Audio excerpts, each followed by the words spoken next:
a igreja cresceu, tá? Nada impediu a expansão da igreja, tá bom? Nada barrou a expansão da igreja. Quanto mais sangue fosse derramado, vou dizer, parece até forte isso, e é forte, tá? É, quanto mais sangue derramado, maior foi a expansão da igreja de Cristo, para a honra e glória do Senhor Jesus, tá? Então nós vemos que nenhuma crise, nenhuma dificuldade, nenhum problema, né? Nenhum, nenhum mal, aleluia, conseguiu impedir, tá? A expansão da igreja. E com essa dispersão nós vemos que isso nos mostra que a igreja, né, transforma crises em oportunidades para a propagação do evangelho, tá? A expansão da igreja geograficamente é um resultado de fé, de perseverança, de testemunho e ação do Espírito Santo. Isso ao longo da história, irmãos, até os dias de hoje. Em muitos lugares nós temos agora, neste momento, irmãos morrendo em prol desta fé, em prol desse Deus que nós amamos, né? Que nós proferimos, que nós o adoramos. Então nós vemos que a perseverança, né? A confiança no Espírito Santo faz que faz com que a igreja cresça, tá? Então nós vemos que de forma alguma nenhuma perseguição pode extinguir a nossa fé em Cristo. Eu não sei o que você tem passado, né? A gente costuma dizer isso no púlpito, né? Mas nenhuma perseguição, nenhum problema, nenhuma situação adversa, né? Deixa eu ver um texto aqui que me vem à mente. Deixa eu aqui. Romanos capítulo 8, irmãos. Deixa eu ver se é isso mesmo.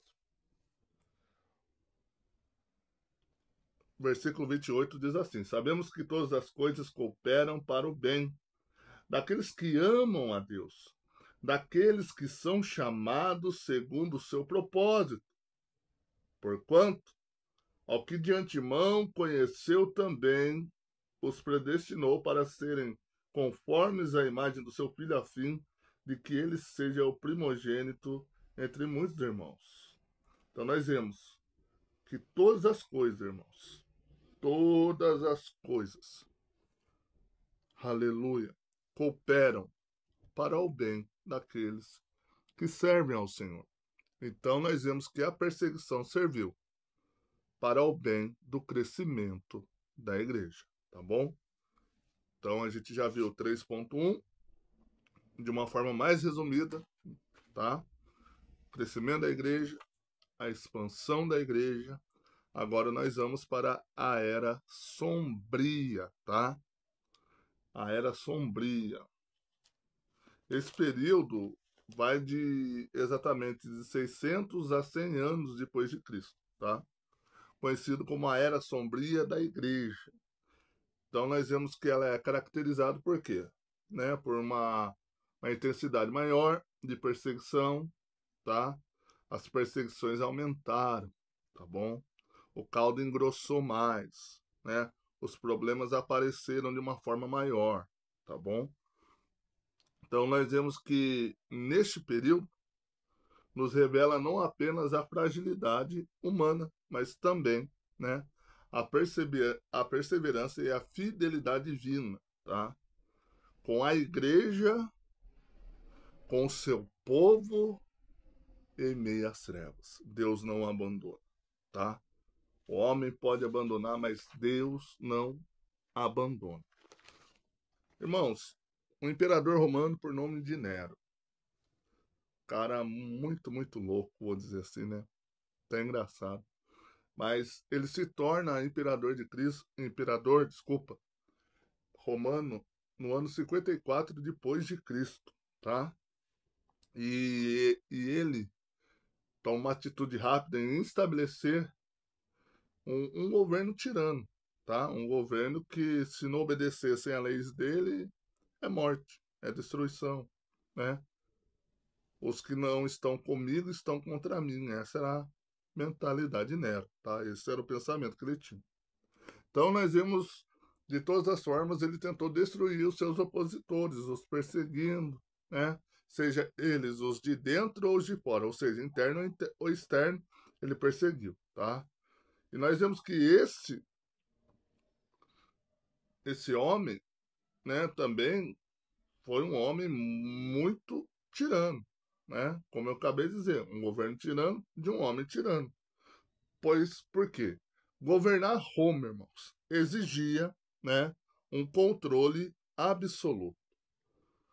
Então nós podemos dizer que ele se sentia um pouco frágil, não sei, mas ele governava Roma com pulso firme, com mão de ferro, braço forte, tá?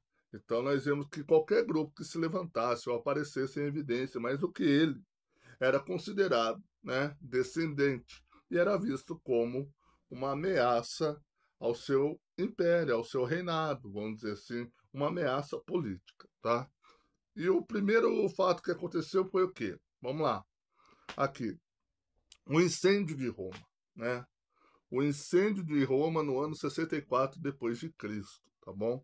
Um incêndio devastador consumiu, né, a maior parte da cidade de Roma, durando aí aproximadamente 6 dias, irmãos. E somente algumas partes daquela cidade não foi pegado, não pegaram fogo. E não me falha a memória, eram bairros judeus e cristãos, tá? E cristãos.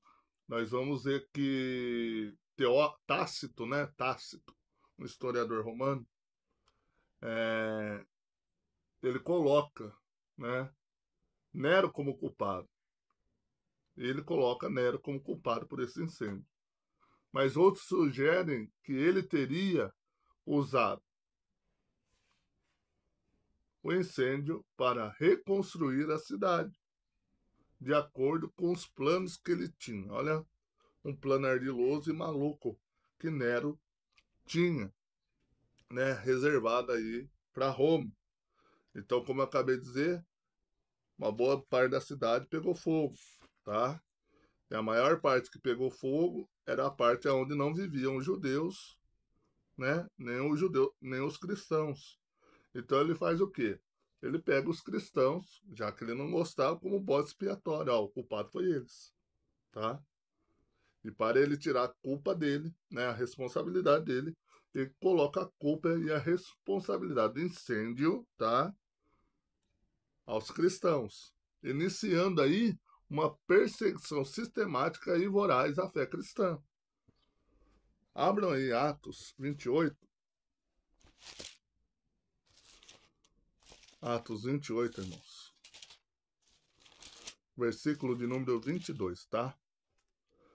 Diz assim: Contudo, gostaríamos de ouvir o que pensa, porque na verdade é corrente a respeito dessa seita que por toda parte é ela impugnada, né?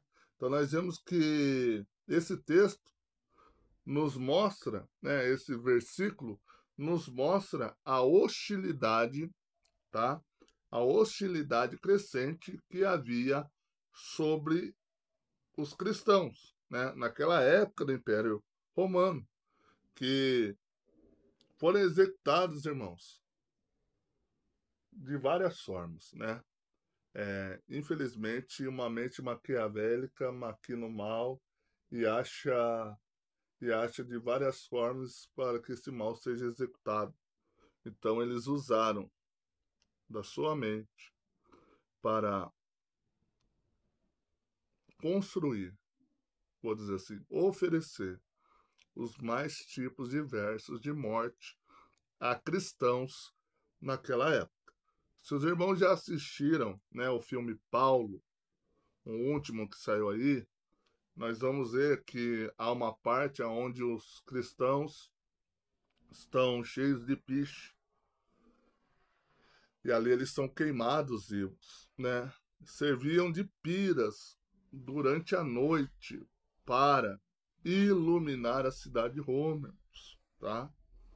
Os nossos irmãos eram queimados vivos. Os nossos irmãos, aleluia, eram atacados por animais, por cachorros em meio ao Coliseu, eram atacados por pessoas na rua. Então, de toda forma, pensa numa forma horrenda de morrer. Muitos dos nossos irmãos podem ter morrido dessa forma que você está pensando, tá? Então nós vemos que isso também acabou se tornando espetáculo, tá? Para as pessoas daquela época, né? O povo ia para o Coliseu ver as pessoas serem mortas. Virou circo, virou entretenimento, né? Entretenimento, isso, entretenimento, tá? Crianças, idosos, idosas, não importasse a idade, você era cristão, você estava sujeito a ter uma morte horrenda, tá? Vamos lá. Características da Era Sombria. Nós podemos caracterizar ela como uma época onde o crescimento espiritual e numérico continuou, irmãos. Continuou. Mesmo sob uma oposição severa. Havia aqueles que debandavam da fé, sim, haviam, né? Haviam aqueles que compravam um documento por nome de libélulos, eu até estive aqui falando e tem algo até escrito sobre isso, que diziam que eles tinham negado a fé. E isso serviu até de muito debate dentro da igreja, porque muitos irmãos se arrependiam de tal atitude e queriam voltar para dentro da igreja. Mas de forma alguma os pastores da época queriam os aceitar, porque haviam negado a fé, tá?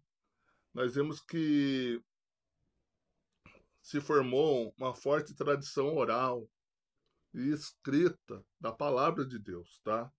Nós vemos que as cartas de Paulo, Pedro e João tornaram-se instrumentos, tá?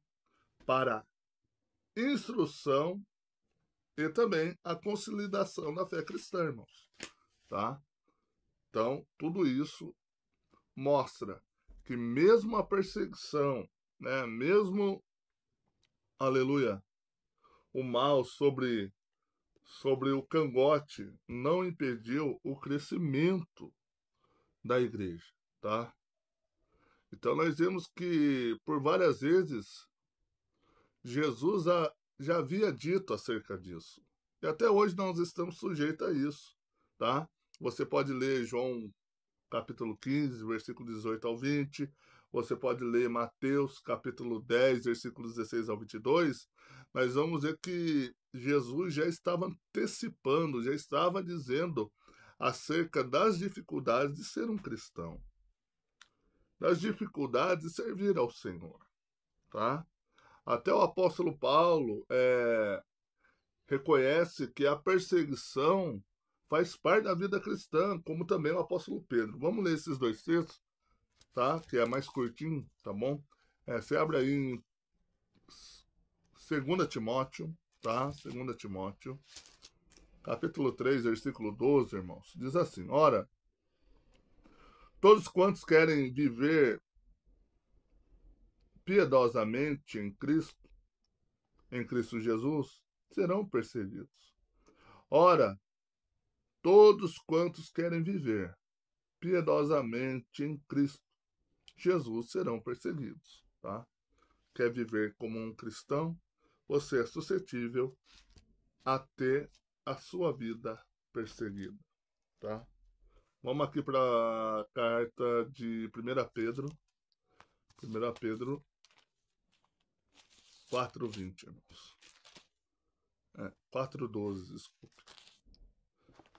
Versículo 12, 1 Pedro, no capítulo 4, diz assim: Amados, não estranheis o fogo ardente que surge no meio de vós, destinado a provar-vos como se alguma coisa extraordinária vos estivesse acontecendo. Pelo contrário, alegrai-vos na medida em que sois co-participantes dos sofrimentos de Cristo, para que também na revelação da sua glória vos alegreis exultando, tá? Ou seja, eu devo me alegrar quando eu sou perseguido, tá? E nós, como igreja, devemos perseverar, como a igreja perseverou em Atos 12, em oração, buscando ao Senhor. Ali nós sabemos que Pedro foi liberto, tá? Ter uma confiança soberana, né, na pessoa de Deus, tá? Tendo ele como nosso ajudador, nosso socorro central, como nós podemos ler em Romanos, capítulo 8, versículo 35 ao 39, e também em Filipenses, capítulo 1, versículo 20, que nos mostram que qualquer tipo de sofrimento não nos separa do amor do nosso Senhor, tá? Então nós vemos que alguns escritos dos apóstolos, como as cartas de Paulo aos Efésios, aos Filipenses, 2 Timóteo, também João, 1 João, Apocalipse, né, refletem o contexto de perseguição e também de encorajamento e fidelidade ao Senhor, tá? Nós vemos que revelam também uma teologia de esperança. O sofrimento presente, tá, não invalida a promessa futura. O sofrimento presente não invalida a promessa futura.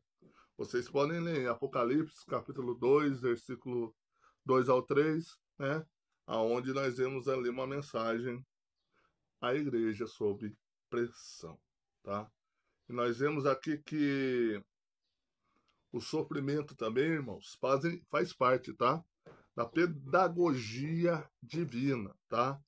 O sofrimento faz parte da pedagogia divina.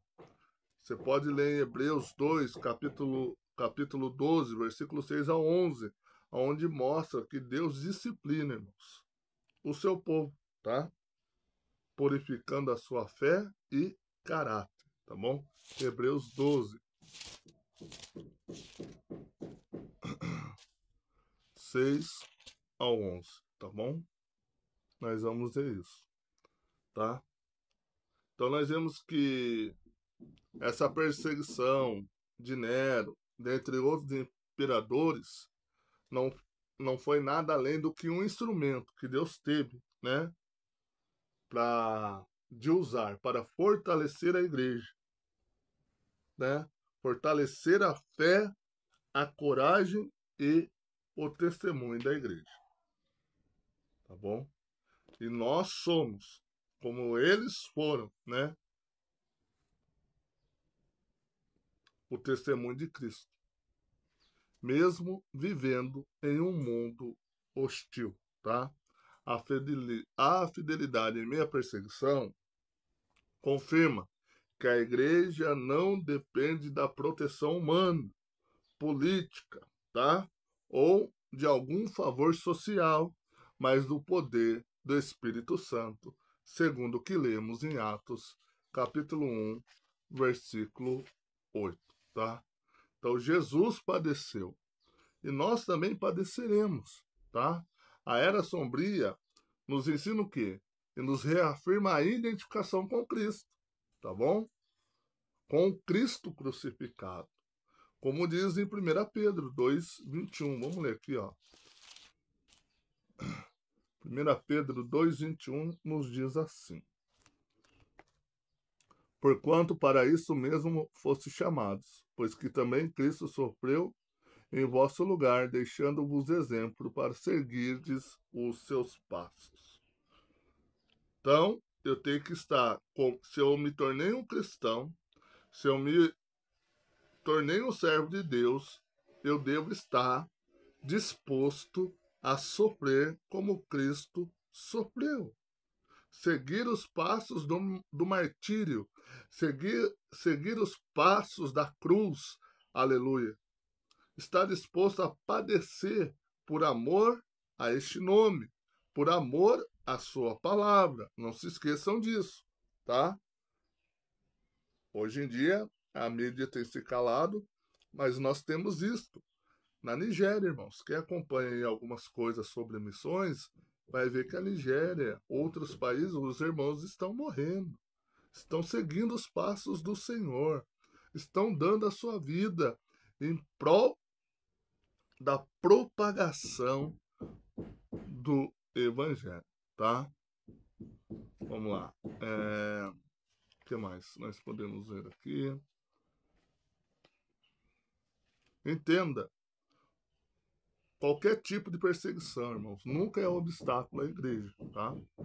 Mas se há oportunidade de fortalecimento espiritual e expansão missionária, tá?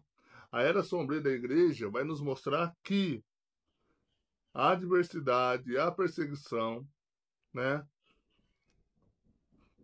não conseguiram destruir a comunidade cristã, mas forjaram uma igreja fiel, perseverante e principalmente missionária, que continua sendo exemplo de coragem, de fé, de confiança na soberania divina, tá? E no favor do Senhor. Muitos cristãos foram torturados e mortos naquela época. Muita gente morreu no Coliseu de Roma, onde você e eu muitas vezes tem vontade de conhecer, né? Curiosidade de conhecer. Então, é isso. Devemos estar dispostos a, a morrer a favor da palavra do Senhor, tá? Então nós vemos que várias pessoas serviram de testemunho, dentre os apóstolos conhecidos, né? Dentre os que a Bíblia nos relata, outras pessoas também, aleluia, deram a sua vida em favor da pregação do Evangelho, em favor da expansão do reino. A Bíblia nos ensina, Jesus disse isso, que as portas, irmãos, que as portas do inferno não prevaleceriam contra a igreja. Aleluia. A nossa história de sangue, marcada por sangue, nos mostra o quanto a igreja cristã é forte, tá? O quanto a igreja cristã serve um Deus que é poderoso, um Deus que é grandioso, tá? Então,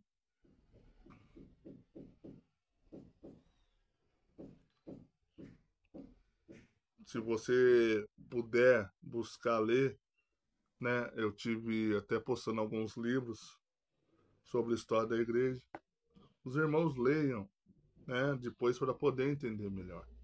Tem até isso daqui também, e mais esse, dentre outros, que não é para causar em nós uma tristeza, mas sim um orgulho de saber que pessoas anônimas, como ainda hoje anônimas, estão entregando a sua vida para que pessoas possam servir a Cristo, tá?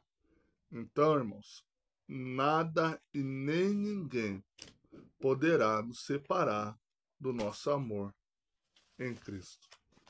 Estou dividindo aí esse vídeo em duas partes, pelo fato de ter fechado a tela aqui quando eu estava gravando, tá? Mas eu louvo a Deus pela tua vida. Hoje nós temos aula daqui a pouco e nós estaremos dizendo sobre as perseguições imperiais, tá? Vou estar dando uma olhadinha e aguardo você na nossa aula nessa noite, tá bom? Deus te abençoe. Fique na paz do Senhor Jesus. Que o Senhor continue abençoando seus caminhos e te livrando de todo mal, em nome de Jesus. Vamos orar. Glorioso Deus, eterno Pai, todo-poderoso, Senhor, nós te louvamos, bendizemos o teu santo nome por cada vida que estará vendo essas aulas. Abençoe os nossos irmãos, prospere os caminhos deles e coloque o desejo e a vontade de se permanecerem firmes em tua presença, louvando e exaltando teu santo nome, em nome de Jesus. Amém. Fiquem na paz do Senhor, fiquem com Deus.